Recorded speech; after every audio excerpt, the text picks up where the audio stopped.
ជំរាបសួរស្ដីអ្នកនរនេះថ្ងៃនេះយើងមកប្រាប់ពីរបៀប download បទចម្រៀងពី YouTube យកមកដាក់នៅក្នុងកម្មវិធីស្រាតរបស់យើងដែលមានគុណភាពច្បាស់ល្អអញ្ចឹងអ្នកនេះចូលទៅបើកមើលក្នុងវីដេអូមើលក្នុង description របស់យើងគឺមានខ្ញុំដាក់ link driver នេះអ្នកនរនេះគាត់ណាបងប្អូនចុចមកវានាំឲ្យទៅ download ទេអញ្ចឹងបងប្អូនចូលទៅ download មកក៏តែគាត់ណា complete ដាក់ Wi-Fi ផងណាទៅពេលអញ្ចឹង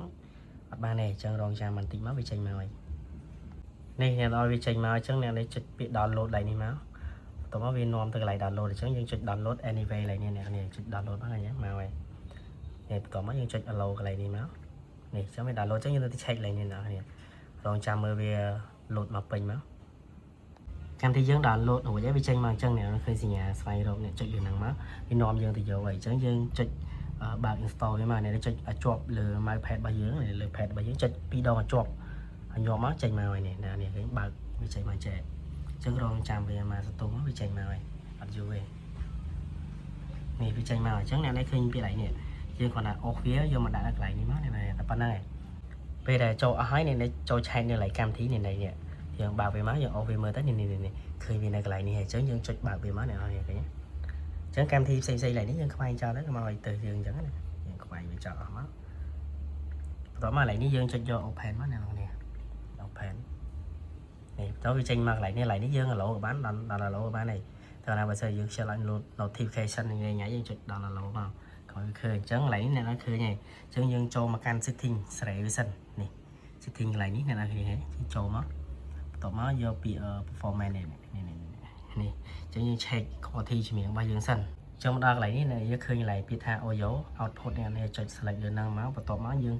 មកមើលកន្លែង convert to mp3 នេះអញ្ចឹងយើងដូរ file វាយើងដាក់ file វាមកជា wave វិញតែប៉ុណ្ណឹងបានហើយបន្ទាប់មកយើងមកកន្លែង general កន្លែងដើមវិញជប់នេះកន្លែង download នេះចូលកន្លែង download នេះវិញអញ្ចឹងយើងត្រូវមើលកន្លែង file នេះបានន័យថាពេលដែលយើង download ហើយយើងទុកនៅណាយើងកុំឲ្យពិបាករកអញ្ចឹងយើងដាក់ទីតាំងវាហើយចុចកន្លែងហ្នឹងមកបន្ទាប់មកយើងយកពី desktop នេះចុច OK មកអញ្ចឹងអ្នកនរនេះឃើញកន្លែងនេះ new folder យើងចុចបើកវាមកបន្ទាប់មកវាឲ្យ load ដូរឈ្មោះអញ្ចឹងយើងដាក់អីក៏បានដែរស្រីចិត្តនេះអញ្ចឹងខ្ញុំដាក់ music download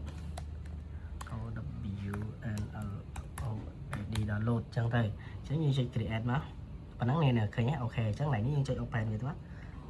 ប៉ុណ្ណឹងអូខេអញ្ចឹងពេលដែលយើង download បទចម្រៀងហើយវាទៅហ្នឹងហើយអញ្ចឹងបន្តមកទៀតយើងចូលមក YouTube របស់យើងនេះយើងចូលមក YouTube របស់យើង search ចម្រៀងណាដែលយើងចង់បានអញ្ចឹងណាអញ្ចឹងបន្ទាប់មកបងប្អូន search បទចម្រៀងអ្នកនរគ្នាដែលចង់ download ជាប្រភេទ file mp3 អញ្ចឹងថាឥឡូវចង់បានបទហ្នឹងយើងចុចបើកបទហ្នឹងមកអញ្ចឹងបានហើយបន្ទាប់មកយើងអូសមកខាងក្រោមឃើញពី like share ឡើយនេះអញ្ចឹងយើងចុចលើ share មកបន្ទាប់មកយើង copy link តែប៉ុណ្្នឹងហើយអញ្ចឹងយើងទៅកាន់កម្មវិធី download បទចម្រៀងយើងបើកវិញមកអញ្ចឹងអ្នកឡើយនេះយើងអត់ចាំបាច់ធ្វើអីទៀតទេយើងគ្រាន់តែខ្វែងចោលមកខ្វែងចោលឃើញសញ្ញា download ឡើយនេះសញ្ញា copy link ឡើយនេះយើងគ្រាន់តែចុចលើហ្នឹងមួយមកញ៉ាបោកហ្នឹងវាចេញ file ឲ្យយើងឡើយនេះហើយនេះនេះបន្ទាប់ពីយើងចាំវាមកស្ទុះវា load ចេញមកបែបនេះអញ្ចឹងយើងឃើញសញ្ញា download ឡើយនេះយើងចុច download វាមកចាំវាតែមួយផ្លែតពេញឯណានេះលឿននេះអត់យូរទេនេះវា load មក download មកឃើញទេយើងដល់ពេលយើង download ចឹងទៅជំនាញយើងច្បាស់ល្អនេះពេញហើយអញ្ចឹងយើងកុំឲ្យយើងពិបាកដើររកកន្លែងមិញយើងចុចសញ្ញាព្រួយមកនេះសញ្ញាកែវយុទ្ធនេះសញ្ញា search ហ្នឹងនេះឃើញទេអញ្ចឹងជំនាញយើង download វិញវានៅក្នុងហ្នឹងហើយអញ្ចឹងបើយើងអត់មានអញ្ចឹងយើងចូលទៅក្នុងអា folder យើងដាក់បង្កើតឈ្មោះមិញណាបង្កើតឈ្មោះមិញនៅលើ desktop ហើយនេះយើងបើកវាមកនេះយើងបើកវានៅក្នុងហ្នឹងស្រាប់ហ្មងអញ្ចឹងកុំឲ្យយើងពិបាករកបន្ទាប់មកទៀតយើងបើកកម្មវិធីស្រាតងរបស់យើងមកនេះយើងអូសវាស្ដាប់មើលស្ដាប់កើតអត់យើងទាញវាចូលស្ដាប់មកនេះអញ្ចឹងវា load មកនេះឃើញទេអញ្ចឹងវីដេអូ download ចម្រៀងពី YouTube មានគុណភាពច្បាស់អញ្ចឹងគឺមានតែប៉ុណ្្នឹងទេអរគុណអ្នកនរនេះជួបគ្នានៅវីដេអូក្រោយបាយបាយ